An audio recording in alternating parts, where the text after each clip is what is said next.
রক্তের গন্ধ এখনো না শুকাতে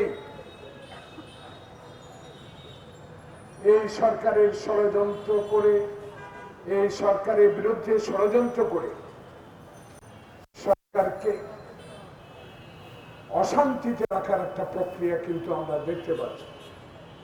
একজন রাজনৈতিক কর্মী হিসাবে, বাংলাদেশের স্বাধীনতা যুদ্ধের একজন কর্মী হিসাবে আমাদের দায়িত্ব অপরিসীম।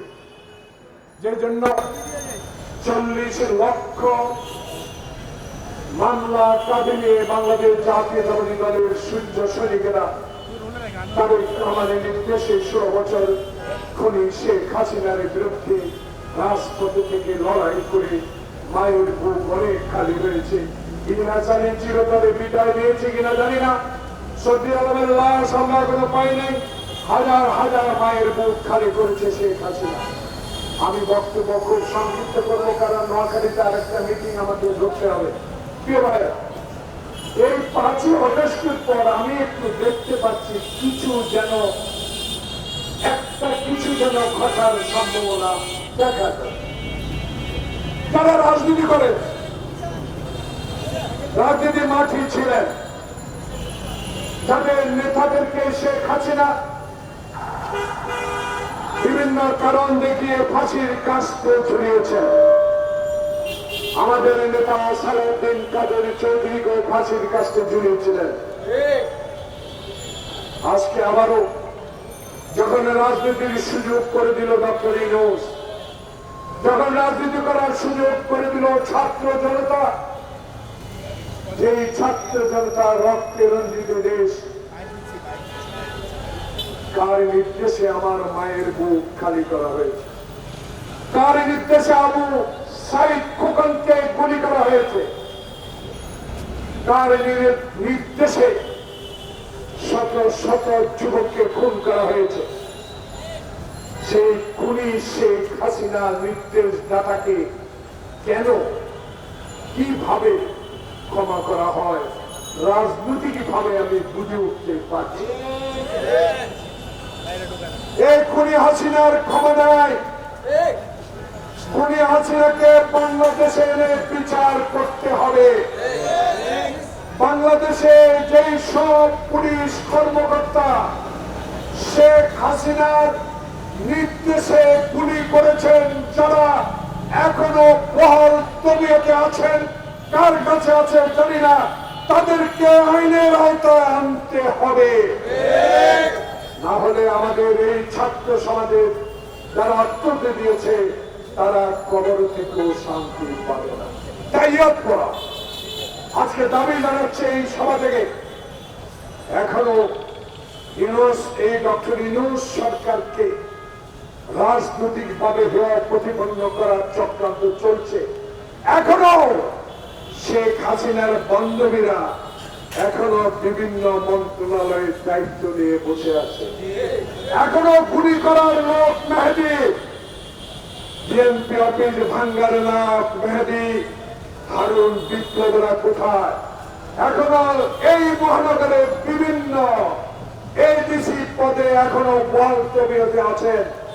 আমি বিনয়ের সহিত অনুরোধ জানাবো, এদেরকে যদি আইনের আওতা না আনেন, মানুষ হতাশ হবে, মানুষ কষ্ট পাবে। জনগণ আন্দোলন করেছে, ছাত্র সমাজকে পানি দিয়েছে, রাস্তায় নেমেছে, সহযোগিতা করেছে, তারা এখন বলতে শুরু করেছে অনুগ্রহ করে এদেরকে আইনের আওতা আনেন। আনতে তো হবে, হ্যাঁ, সময় লাগবে, সময় ক্ষেপণ করা যাবে না। জনগণের প্রত্যাশা আপনাকে পূরণ করতে হবে। বাংলাদেশের সাংবিধানিক প্রতিষ্ঠানগুলো যারা ধ্বংস করে দিয়েছে, যারা বিচার বিভাগকে নিচের তলবি পাহাড় করেছে নিজের, যারা আজকে বাংলাদেশের সংসদকে আজকে নিজের ঘরের কর্মী সভায় পরিণত করেছে, যারা বাংলাদেশের নির্বাচন কমিশনকে নির্দেশ দিয়ে 154 জন বিনা প্রতিদ্বন্দ্বিতায় নির্বাচিত করেছে, তারা আজকে প্রেস কনফারেন্স করে বিদায় নিলে চলবে না, তাদেরকে আইনের আওতায় আনতে হবে। যদি আমরা 92 লক্ষ লোক 40 লক্ষ মামলা আসামি হতে পারি। যারা বিনা ভোটে এন্ট্রি করেছে তাদেরকে কেন আইনের আওতায় আনা যাবে না? তাদেরকে অবশ্যই আইনের আওতায় আনতে হবে।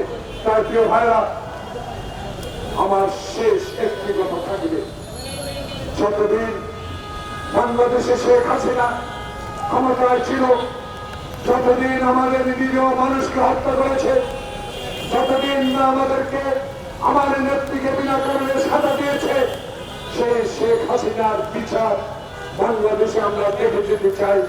তাই আজকে জনগণের প্রত্যাশা আপনার কাছে, আপনার মতো সজ্জন ব্যক্তি বাংলাদেশের ক্ষমতা নিয়েছেন, নেন্দায় আপনাকে দেওয়া হয়েছে। ছাত্র জনতার আন্দোলনে আপনি আজকে আমাদের মহান নেতা, মহান প্রশাসক, আপনার যার জন্য আল্লাহর কাছে দোয়া করবো, সেই দোয়া যেন কবুল হয়ে শেখ হাসিনাকে, ওই হিন্দুস্তান যারা আমাদের দেশে শেখ হাসিনাকে বসিয়ে কোটি কোটি টাকা লুট করার জন্য সহযোগিতা করেছে, সেই ভারত থেকে শেখ হাসিনাকে ফেরত আনতেই হবে, আনার প্রয়োজন দেখা দিয়েছে। বাংলাদেশে গণতন্ত্র প্রতিষ্ঠা হোক, বাংলাদেশে আবার এক কথা এক ভোট হোক। বাংলাদেশ জাতীয়তাবাদী দল, আমার নেতা তারেক রহমান বলেছে, আমি চুরি করে প্রধানমন্ত্রী হতে চাই না, আমি মৃত ব্যক্তির ভোটে প্রধানমন্ত্রী হতে চাই না। আমি বাংলাদেশের এক মাথায় আগে ভোটে যেই নির্বাচন হবে, সেই নির্বাচনে বাংলাদেশে প্রতিদ্বন্দ্বিতা করে জনগণের প্রতিনিধি হিসাবে সরকারে যেতে চাই, এবং সরকারে গিয়ে আমি 2 কক্ষ বিশিষ্ট সংসদ করব। যারা শেখ হাসিনার বিরুদ্ধে রাজপথে আন্দোলনে ছিল, গণতন্ত্রের সপক্ষে কথা বলেছে, তাদের নিয়ে আমি সরকার করবো। আল্লাহ আপনাদেরকে সহ বাংলাদেশ